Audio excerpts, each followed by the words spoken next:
On the 26th of June, a company in Belper, Derbyshire files a UK trademark. Clothing, retail.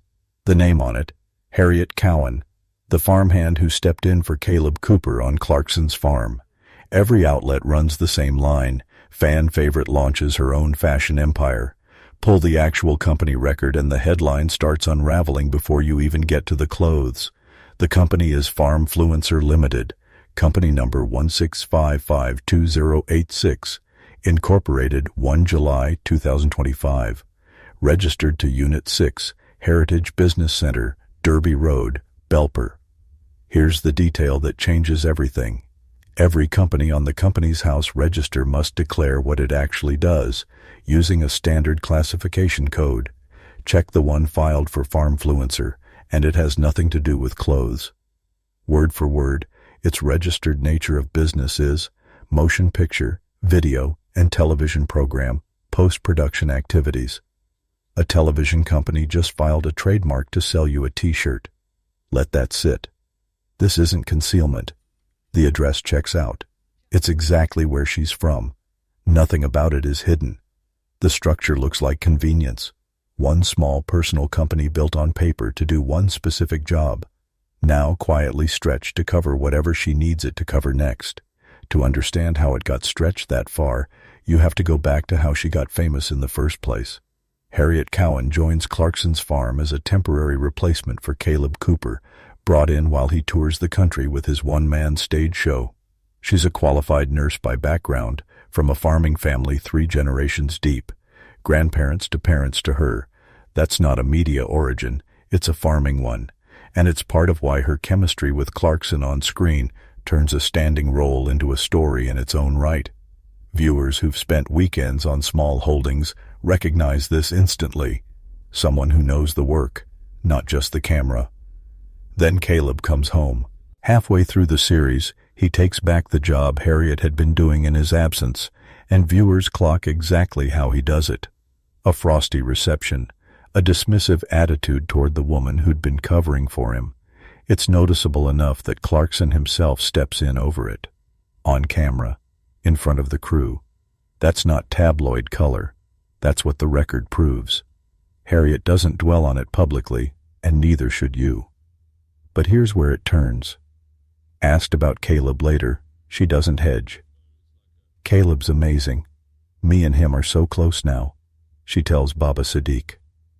Reconciled on the record, in her own words, not smoothed over by a publicist.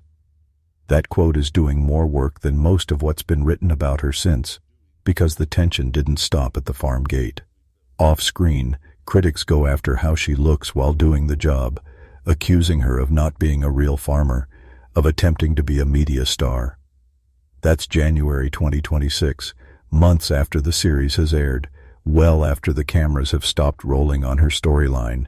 She answers it publicly, on her own account, defending herself and, by extension, every woman in farming who's been told she doesn't look the part. Hold that image. A farmer who spent the back half of 2025 and the start of 2026 publicly defending whether she counts as the real thing.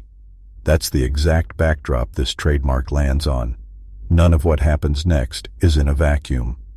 Not long after Series 4 airs, talent agency Off Limits Entertainment signs her, announcing she's quickly become one of the most exciting new voices in British farming. That's an agency putting its name behind her publicly while the show is still fresh. Then, within days of the series wrapping, Caleb Cooper fractures his ankle playing football, and the calls for Caleb to step back in start almost immediately. Clarkson and his team don't shut that door, they leave it open. The following spring, she's still working the platform that standing role gave her, turning up at the Great British Farm Fest in May 2026, alongside her old Clarkson's Farm co-stars.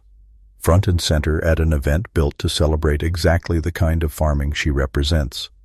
Add it up, and you're not looking at one filing that came out of nowhere. You're looking at 13 months of an agency, an audience, and an open invitation all compounding before a single trademark gets filed. Which brings you back to Farmfluencer.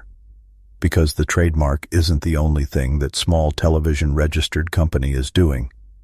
Harriet has also written a book, Life on the Farm, published by 7 Dials, out on the 10th of September, priced at $24,999. Check who holds the rights to the audiobook, and the credit line names the same company, Farmfluencer Limited, the one registered for post-production, not publishing, not retail. One company, a clothing trademark filed in June, book royalties landing by September. 2 completely different income streams run out of a business that was never built on paper to do either one. Here's where the story everyone else told starts to strain. And it strains twice. First strain.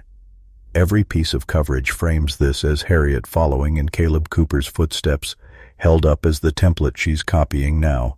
It's a clean line for a headline. It is not backed by a single number.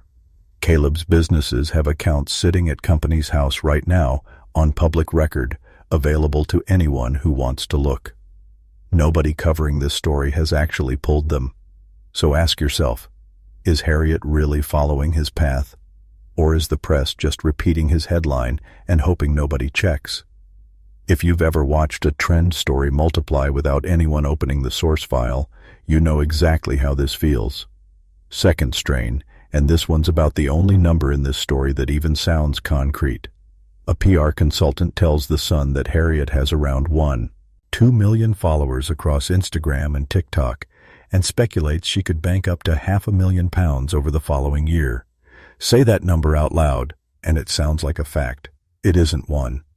That quote is now over a year old, tied to a follower count nobody has gone back to verify, and it was always a guess about potential, never a figure from any filing, never a number company's house has ever seen. £500,000. That's the headline number every write-up leans on, and it was never anything more than one person's estimate. Repeat it as fact, and you're doing exactly what this channel exists to catch other people doing. The irony is obvious. A story sold as Follow the Money is built on a number with no money trail at all. And here's a gap nobody else has flagged at all. Search everything published about this specific filing, and there is no quote from Harriet in any of it. Not on Instagram, not to a paper, nowhere on the record. Everywhere else in her career, she's spoken for herself. Plainly, I'm so excited to finally share life on the farm, she posts about the book. We've always left it very open, she says, on whether she'll ever go back to diddly squat. On the one thing every single headline this week is actually built around, the trademark itself, she has said nothing at all. This story is being told entirely through paperwork by people who aren't her, about a business she hasn't personally commented on once. That should make you pause.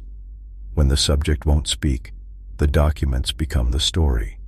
And documents can be read in more than one way.